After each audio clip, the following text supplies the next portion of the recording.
Now, a Manchester student's final exhibition work has really gone down the pan with her display in a portable toilet. Here to tell us more about it is Melanie Warner. Melanie, how are you? Hi, I'm fine, thank you. How are you? We're good, thanks.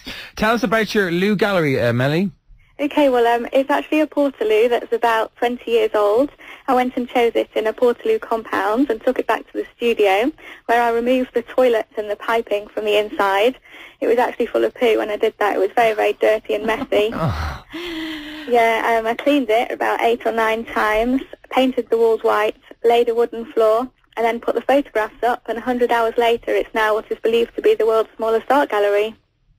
So basically your exhibition is photographs of toilet signs. So you thought an ingenious way to display them would be actually in a Portaloo. Could you not have bought a brand new one? Did you have to go second hand? Well, you know, being a poor art student, I was working to a budget, and a new Portaloo is about £1,500. Wow. So this seemed like a bargain at 125 with the free poo. What you had to go through, though, God, you couldn't put a price on that, could you? No, I don't think so anyway. Well, talk to us about the photographs that you have then of different toilet signs. How did this whole endeavour begin? It started last August. I was collecting photographs of toilet signs for my dissertation. I was doing a piece of research into whether cultural differences were shown in the design of toilet signs, and I did a comparison between the signs in England and the signs in the Middle East. And after the piece of research was finished, I just carried on taking photographs. I was actually in Dublin a couple of weeks ago, and up in the gallery there are 24 photographs, and I have pictures from the public loos in Dorky. And are there cultural differences around the world? There are, yes. Most toilet signs are very similar, but there are slight differences. So what? It's usually the guy and the girl, the stick drawing? The stick drawings, yes. In England they're a lot more formal to anywhere else that I've visited. Is this kind of, did Marcel Duchamp, didn't he do that? If the art history people might remember this. Marcel Duchamp, didn't he put the urinal and he signed it and he declared it as art? Is this a kind of a nod to him as well? I guess so. Yeah.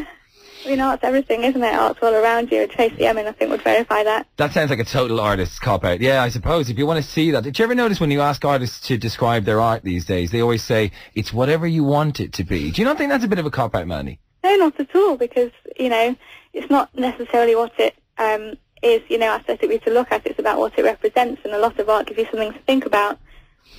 What's the most interesting one you came across, Melanie, or perhaps your favourite? My favourite ones have to be from a Bedouin camp in Israel in the Negev desert, and they're just hand-painted on the bark from a tree, and they're very beautiful.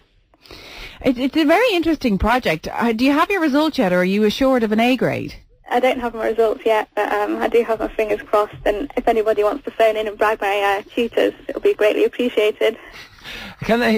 Can people like spend a lot of money on this? For example, is it likely to become like one of those Damien Hirst, modern art pieces that people talk about? Well, I'm just completely overwhelmed with the response to it. I've got a blog online, and there have been about 2,500 hits in the past 48 hours.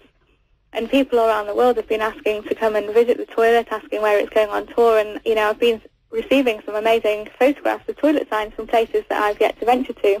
Well, seeing as you had to scrub other people's excrement to get to this point, I think you deserve any success that comes your way, Melanie. How can we plug this blog for you then and get more people online? Well, the blog is www.melaniewarner.wordpress.com, and you can read the story of the toilet gallery's development on there, and you can also send in photographs of toilet signs. Well, we salute you, most definitely. I'd give you an A because you've obviously put a huge amount of effort into the idea. I mean, it's not just from all around your own country. You've gone as far away as Israel with these toilet signs. So effort yields, I think, and hope, Melanie. Oh, thank you. Thanks very much, Melanie. Bye.